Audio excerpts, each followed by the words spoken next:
Bonjour à tous et à toutes, bienvenue à l'émission À votre service. Aujourd'hui, nous recevons à l'émission Mme Paulette Duchesne et Mme Manon Gauthier, membres du comité visuel, qui va, elle, nous parler de l'exposition Graffiti solidaire qui va avoir lieu ici à la bibliothèque René Richard. Nous recevons également M. Christian Harvey, qui est auteur et historien, qui va venir nous parler de son livre qui s'intitule « Les tremblements de terre de Charlevoix ». Bonne émission.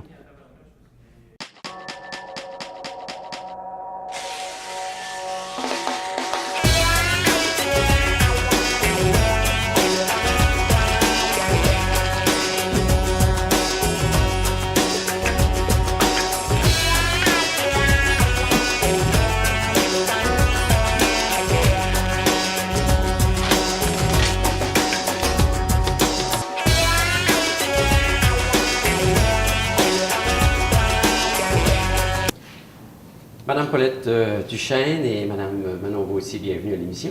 Bonjour. Ça va bien? Oui, ça va bien. Good. Aujourd'hui, on va parler d'un vernissage, d'une exposition qui s'en vient ici à la bibliothèque René Richard. Ça s'appelle en soi le vernissage Graffiti solidaire. Qu'est-ce que c'est au juste? Dans le fond, Graffiti solidaire, c'est le thème de notre exposition qui existe déjà depuis 13 ans. Et cette année, c'est notre thème Graffiti solidaire. Et le thème nous est amené, dans le fond, par l'organisation de l'équipe de l'Est et de l'équipe de l'Ouest, où on cherche en quoi les femmes sont interpellées, par quoi les femmes sont interpellées. Et ce qui est sorti cette année, c'est le thème Graffiti en relation avec la solidarité. Alors, les femmes sont invitées à s'exprimer sur le thème Graffiti solidaire. Parce que graffiti, en général, on entend parler de ça beaucoup dans les milieux urbains. On est un peu à l'extérieur de ces grands centres urbains-là. Il y en existe ici aussi, des graffitis. Il y a beaucoup, je dirais, de graffitis à Baie-Saint-Paul particulièrement, parce que moi, j'ai fait cet inventaire-là. On a juste à regarder un petit peu autour de l'Hôtel de Ville, autour de l'Aréna, en dessous des ponts, en dessous des viaducs. Il y a des graffitis. Il y a des graffitis qui sont faits parfois par des professionnels, parfois des gestes très spontanés d'artistes qui ne sont pas nécessairement identifiés comme artistes. Ou en herbe. Ou en herbe. Ou contestataires. Mais parfois contestataires. Mais dans notre cas, à nous, vraiment, l'exposition est organisée de façon très, très structurée et c'est vraiment des gestes qui sont posés avec une intention précise, là. Alors, c'est ça. Dans le fond, ce qu'on va découvrir, c'est un petit peu une contestation des femmes, parce qu'on parle de visuel, elles en tant que dames, qui veulent mettre sur du papier ou du point de vue d'art visuel un peu leur forme de contestation. C'est un petit peu ce qu'on peut retrouver. Leur vision du monde. Leur vision du monde. On sait que pendant notre année, il y a eu des événements particuliers. On parle de la Polytechnique qui a fêté son 25e anniversaire. On parle du mouvement Dénonçons. On parle de plusieurs activités. Badawi, on parle, mon Dieu, tout ça, ça interpelle, oui, la société, mais ça interpelle particulièrement les femmes parce que les gestes étaient posés particulièrement contre, ou en tout cas, on pense contre les femmes. Alors, ça nécessité, ça nous a interpellés beaucoup, ce qui fait que les gens les femmes qui ont créé des œuvres sont allées pas juste dans cette direction-là, mais se sont exprimées beaucoup dans cette direction-là. Alors, ça donne une dimension très, très particulière et très, très spécifique parce que graffiti, c'est pas un thème qui appartient à une exposition, là. C'est un thème qui est générique et qui appartient au monde depuis que le monde est monde, là. Tout ça est organisé par le Centre des femmes. Oui. En tant qu'organisation derrière. Puis je pense qu'il y a Est et Ouest là-dedans. Oui, il y a les deux endroits. On fait l'exposition ici à Baie-Saint-Paul, puis une à la Malbaie, mais c'est deux expositions différentes. Ça va être la même qui va être... Non, c'est deux expositions complètement différentes. Donc, on pourrait se déplacer deux fois pour aller voir... Oui, qui va être vraiment différent aux deux places. Combien de dames vont participer à tout ça, là? Ici, à Baie-Saint-Paul, il y a 18 personnes qui vont exposer, dont deux que c'est des expositions en groupe. Là, en groupe? OK. Oui, donc, c'est une création collective. En groupe. OK. Puis 18 dames, donc c'est des œuvres individuelles. Oui. Est-ce que c'est des dames de la région? Oui, la plupart, c'est toutes des dames de la région. Il y a un Saint-Hilarion, les Saint-Paul, Pas les nécessairement Éboulements. des artistes connus. C'est Pas des gens- nécessairement. C'est pas Certaines. toutes des gens. Il y en a Certaines. certaines, oui. Il y en a d'autres que c'est pas des artistes dans l'âme, comme on dit, là, mais qui ont voulu s'exprimer puis qui ont pondu quand même des belles choses, là. Parce qu'il fallait que le sujet les interpelle, le graffiti solidaire, il y a un message là-dedans. Là. En fait, c'était un thème qui n'était pas facile parce que on voit, comme on l'a dit tantôt, plutôt le thème graffiti comme étant une contestation. C'était généralement, ça prend un tournant qui n'est pas toujours très, très positif. En tout cas, c'est pas toujours bien vu. Quoique le graffiti, maintenant, soit diffusé dans les musées. Là. On Ben, de est en plus en train de... plus, ouais. Hein, on s'en va vers là. Mais ça a quand même limité un petit peu, je pense, le nombre de participants parce que le thème était spécifique. Comment on va exprimer notre opinion, notre vision des choses à travers un graffiti. Tout le monde n'est pas familier avec ça. Là. Mais quand même, on est très satisfait du nombre de personnes et surtout du résultat des œuvres. Parce Quand qu'on est-ce a que vu l'invitation a été lancée là, pour participer à tout ça? déjà depuis l'année passée, mais au début de la saison du Centre des femmes, on lance l'invitation aux participantes déjà, puis on lance l'invitation au grand public par l'intermédiaire de votre médium aussi, où on invite les gens à participer à l'événement. Tout ça, c'est dans le cadre aussi de la Journée internationale de la femme. Oui. Oui, Ouais. parce que c'est organisé par le Centre des femmes, là, fait que c'est sûr que c'est toujours un lien avec ça, là. Alors oui, effectivement, le lien, il est naturel. Oui, là, oui, oui. Comme tel, mais c'est pas une activité spécifique au moment de la Journée internationale de la femme. là. Non. C'est quelque chose qui vient appuyer comme tel. Tout à fait. Et cette année, le thème, la marche mondiale des femmes, les gens seront invités à s'exprimer par l'intermédiaire de graffiti. À Baie-Saint-Paul, même le Cercle des fermières vont inviter les gens à travailler aussi avec le thème graffiti. C'est-à-dire qu'à la Malbaie, on invitera les gens avec les tricots, faire un petit carré, puis ensuite faire un rassemblage de tout ça pour dire, bon, tout le monde y participera. On va voir ça là, au fil des semaines. Ça, c'est une exposition qui va avoir lieu, comme on disait, ici à la Bibliothèque René Richard. Oui. Du 6 mars au 12 avril. Exactement. Là, j'imagine que vous avez tout reçu les œuvres possibles là, comme tel, donc il est trop tard pour participer. Là. Il est déjà trop tard pour participer, mais on peut déjà penser pour l'année prochaine. Ce qu'on veut faire aujourd'hui, c'est inviter les gens à venir voir, constater, dans le fond, l'évolution des œuvres des artistes, puis aussi venir voir comment est-ce les personnes pourraient, elles, prendre leur place et s'exprimer Ça peut dans le donner des idées, futur. effectivement, de venir voir. c'est puis, ça. Oui. Avoir le goût d'y participer, dans le fond, parce qu'il y a des gens qui ne pensent pas à participer parce qu'ils disent C'est pour les que autres, je faut sois qu'on- un artiste pour exposer, mais non, pas nécessairement. Parce qu'on parle d'art visuel, mais il y en a aussi qui passent par la poésie. Oui. Donc, on va pouvoir voir aussi des poèmes qui sont écrits. Donc, on n'est pas obligé d'être une bonne dessinatrice là, ou avoir le talent du pinceau ou quoi que ce soit. Là. Oui, mais vous savez, la définition d'un artiste, il faut voir ça assez large. Hein. Il y a les artistes qui font ça professionnellement, c'est une chose, mais moi, je pense que tout le monde est artiste à sa mesure. On peut faire de la poésie, on peut faire de la sculpture, on peut faire de la photo, on peut faire différents médiums, s'exprimer avec du collage, s'exprimer avec différents médiums. Mais l'affaire, c'est comment on ose préparer un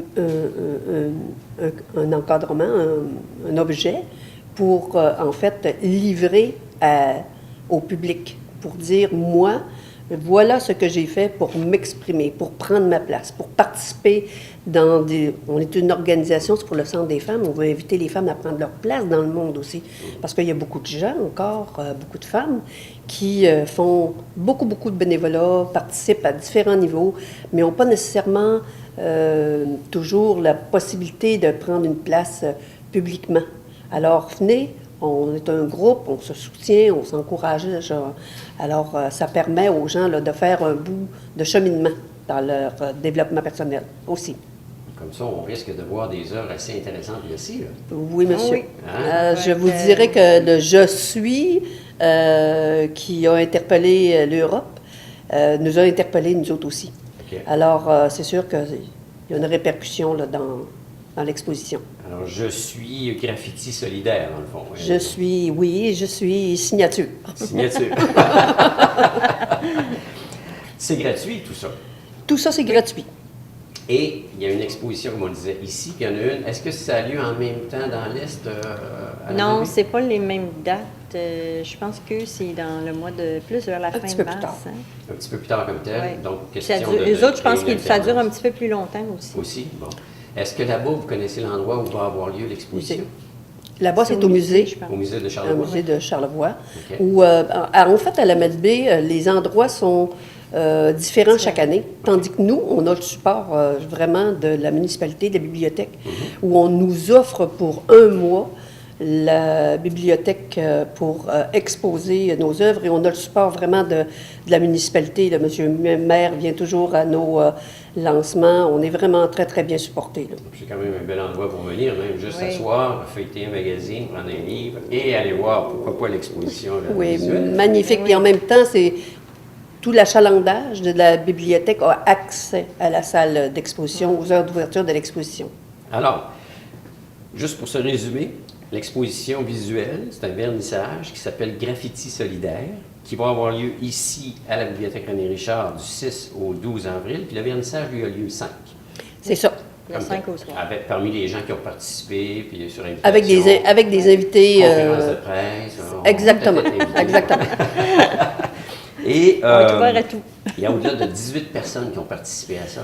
Tout à dont, fait. entre autres, deux œuvres qui sont des Ben, œuvres de en groupe. fait, les collectifs, ce sont des personnes qui se sont regroupées pour faire une œuvre. Dans un cas, c'est le groupe Visio Travail, qui est un groupe de personnes, de femmes, qui sont invitées à participer à une formation pour cheminer dans leur développement. C'est des gens parfois sans travail, parfois dans des conditions particulières, mais qui vont faire un bout de cheminement. Dans un autre tableau, je dirais, on a invité les gens qui participent à l'exposition à faire une œuvre collective. Cette œuvre-là est toute chaude, là, elle n'est pas encore même terminée. On l'a terminée hier, là, et on a hâte de dévoiler ça là, aux gens qui vont Ça va venir être voir. intéressant, ça va être Oui, intéressant. absolument. Mais Madame Manon Gauthier puis Madame Paulette Duchesne, membres du comité visuel, bien, merci de votre visite. On vous souhaite bon succès avec ce Bien, beau ça nous fait vernissage. plaisir. On espère qu'il y a beaucoup de gens qui vont venir participer et venir voir. L'invitation Ça est vaut la lancée. peine. Merci. Merci.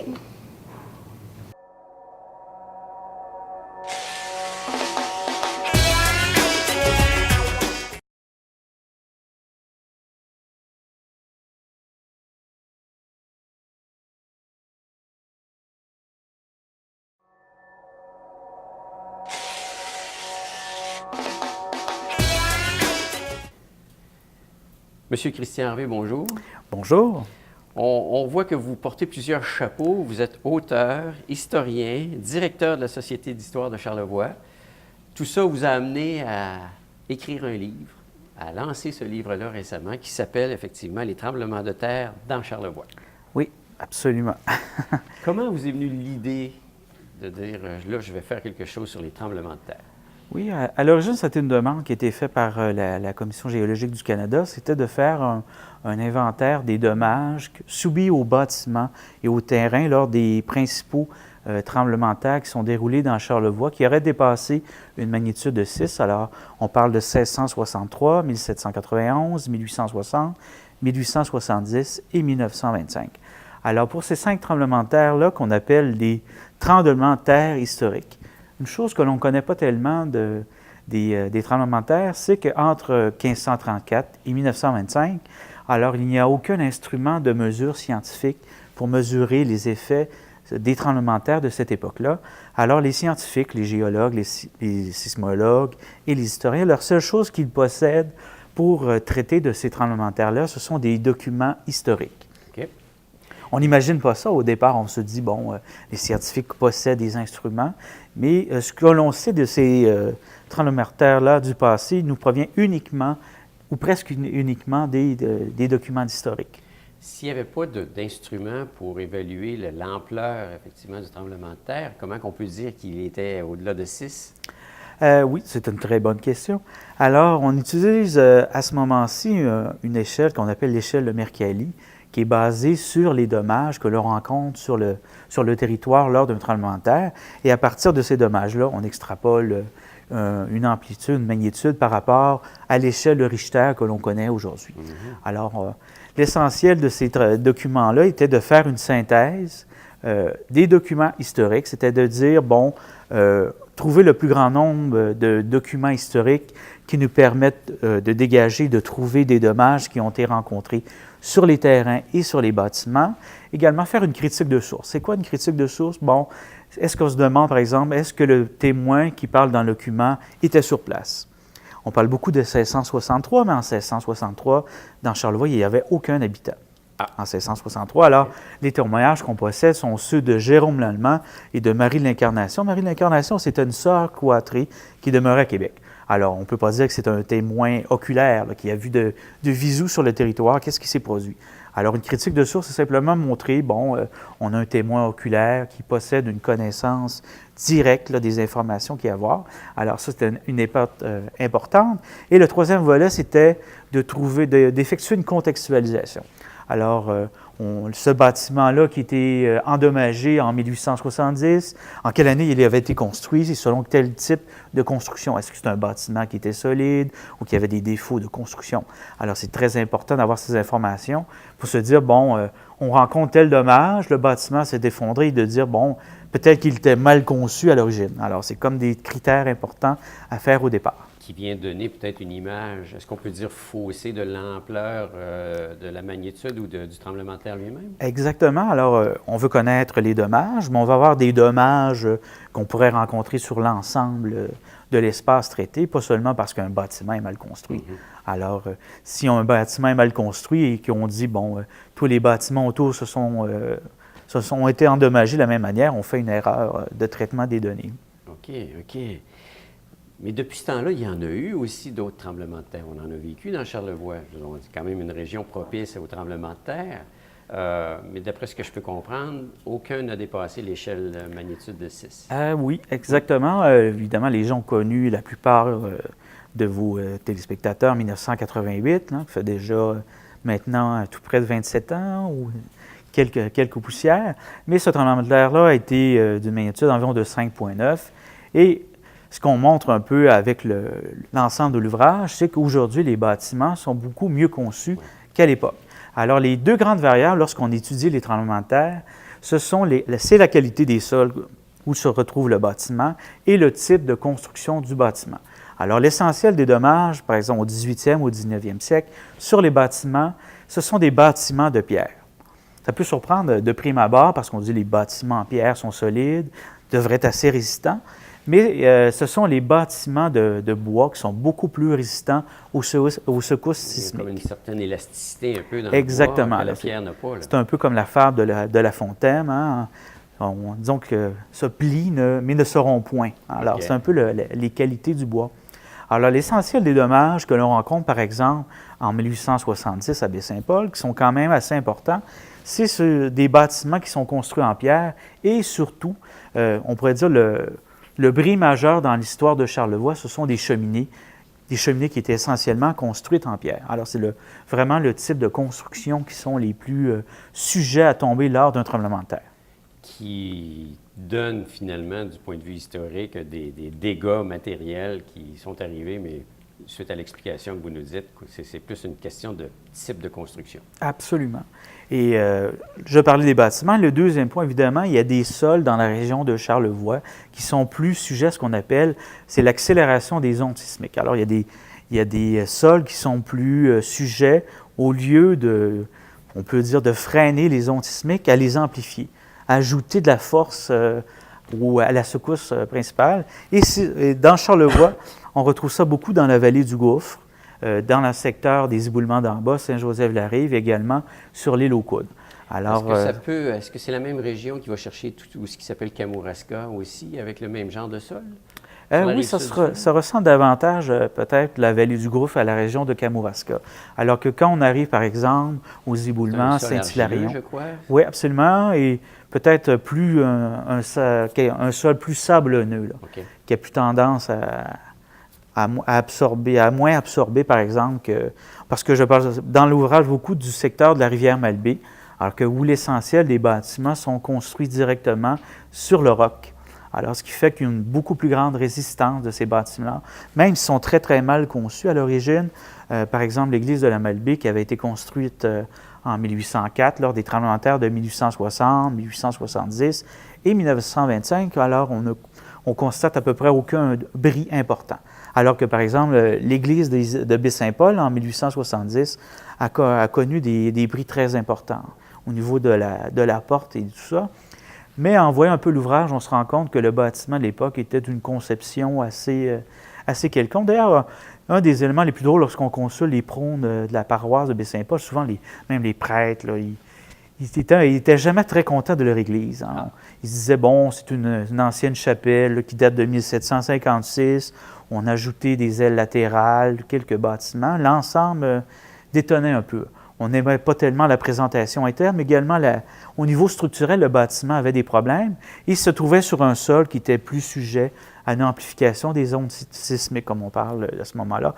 Alors, en 1870, le bâtiment a commu des dommages quand même assez importants, mais qui ont pu être quand même corrigés en quelques mois par la suite. Parlant de dégâts à une église, la couverture de votre livre montre l'intérieur d'une église. Absolument. C'est l'église de Saint-Urbain en 1925 qui a connu, c'est probablement le bâtiment dans Charlevoix qui a connu le plus grand nombre de problèmes en 1925. Parce qu'en 1870, j'avais parlé tout à l'heure qu'il y avait eu beaucoup de dommages, mais en 1925, à Baie-Saint-Paul et dans la vallée du Gouffre, l'essentiel des bâtiments ont été beaucoup améliorés. On a des bâtiments institutionnels de meilleure construction et les maisons de pierre ont eu tendance à disparaître. Ce qui fait que en 1870, c'est un tremblement de terre de 6,5, alors qu'en 1925, c'est 6,3, 6,2, 6,3, des tremblements de terre quand même d'une amplitude similaire, mais en 1925, il y a très peu de dommages à Baie-Saint-Paul à ce moment-là, outre l'église de Saint-Urbain. OK. Dans votre ouvrage, avec le type de dégâts qui en est fait mention lors de ces séismes-là, vous remettez un petit peu en question peut-être la démolition même de l'hôpital de Baie-Saint-Paul par rapport aux dégâts possibles qu'il pourrait y avoir s'il y avait d'autres tremblements de terre. Ce n'est pas directement traité dans l'ouvrage, mais c'est une conclusion qu'on peut faire à partir du type de dommages que l'on rencontre. C'est qu'aujourd'hui, évidemment, en 2015, on a des bâtiments institutionnels, essentiellement, par exemple, l'église de Baie-Saint-Paul, qui sont construits souvent avec des armatures en métal, qui sont des bâtiments qui ont une beaucoup plus grande résistance par rapport au séisme. Alors, on peut se demander, est-ce que les critères qui ont été évalués au moment de la question de l'hôpital, est-ce qu'on n'a pas exagéré un peu la dangerosité à Baie-Saint-Paul en particulier? Okay. Alors, on peut se poser des questions. Est-ce que c'est vraiment si dangereux? Parce que, vous savez, il y a des régions sismiques comme la région de la Californie ou de la région de Tokyo. C'est des territoires qui sont construits sur des sols très friables. Il y a des tremblements de terre très importants. C'est une population très importante, des bâtiments en hauteur. Mais pour l'essentiel, je ne crois pas qu'on ait déjà vu des destructions de bâtiments préventifs dans ces secteurs-là. Mais même en même temps, personne ne va dire, moi, je demeure à Los Angeles, puis je vais quitter Los Angeles parce que vraiment, j'ai trop peur des tremblements de terre. Alors moi, je trouve que c'est quand même l'ouvrage, c'est l'occasion de se dire, bon, évidemment, il y a un risque. C'est important de prendre des mesures de sécurité, mais malgré tout, il ne faut pas exagérer trop le risque par rapport au tremblement de terre. On peut vivre d'une manière très sécuritaire dans Charlevoix. La population n'est quand même pas très élevée. Et il y a des bâtiments quand même qui sont bien construits. Alors, il ne faut pas avoir peur inutilement par rapport à ça. Est-ce que la cause est toujours la fameuse météorite? Disons qu'il y a plusieurs hypothèses sur l'origine de l'élément sismique dans la région de Charlevoix. Mais c'est sûr que, évidemment, il y a des secteurs. Une chose importante, c'est vraiment de retenir qu'il y a des secteurs que les tremblements de terre sont ressentis plus forts que d'autres et que l'essentiel du territoire de Charlevoix est construit directement sur le roc. Alors, la proximité, comme on peut dire, avec l'épicentre d'un tremblement de terre qui est souvent mise de l'avant, comme quelque chose de très risqué. En 1925, par exemple, on a un exemple dans l'ouvrage, l'église de Saint-Fidèle. Alors, l'église de Saint-Fidèle est située à quelques kilomètres à peine de l'épicentre du tremblement de terre qui se situe à l'île aux Lièvres, à quelques distances dans le fleuve Saint-Laurent. Et à ce moment-là, le prêtre, il raconte dans le prompt de la paroisse, il se dit, bon, dans les limites de la paroisse de Saint-Fidèle, on ne rencontre aucun dommage important. Alors que la gare du Palais à Québec a été lourdement endommagée en 1925. Vous avez également des bâtiments en briques qui ont été endommagés dans la région de Shawinigan, le long de la Mauricie. Là. Alors, on est très, très loin de l'épicentre. Alors, cette proximité-là avec l'épicentre des tremblements de terre ne signifie pas que les dommages vont nécessairement être plus grands. Il n'y a pas de lien direct par rapport à ça. Très intéressant. Votre livre, il est en vente présentement. On peut se le procurer où? La manière la plus simple, c'est de se rendre sur le site Internet de la Société d'histoire de Charlevoix. Alors, vous pouvez le commander directement en ligne par le système PayPal. Alors, j'invite les gens à se le procurer. Alors, c'est www.shistoirecharlevoix.com. Il faut également communiquer avec nous par téléphone au 88 665 8159. Alors, on a eu des commandes d'ouvrages un peu partout au Québec. Alors, j'invite les gens qui s'intéressent aux tremblements de terre et leurs effets à vous procurer cet ouvrage-là. Parce qu'en plus du texte, effectivement, il y a des images là, qui viennent appuyer tout ce qui a été dit. Absolument. Là. On voit l'ancienne église de Baie-Saint-Paul, l'ancien couvent des CND, des bâtiments de l'époque. Il y a même une localisation d'un cas de liquéfaction à Baie-Saint-Paul là, en 1870. Alors, c'est un des éléments les plus intéressants sur les tremblements de terre, la liquéfaction. C'est super. Bien, Monsieur Christian Harvey, merci de votre visite. Bonne chance avec votre livre. Ça s'appelle « Les tremblements de terre dans Charlevoix ». C'est aux éditions Charlevoix. Puis c'est vous qui en êtes l'auteur? Absolument. Fait que bravo et félicitations. Bon, j'ai bien hâte de feuilleter tout ça, moi. Alors, je vous invite à le lire et bonne lecture. Merci. Merci.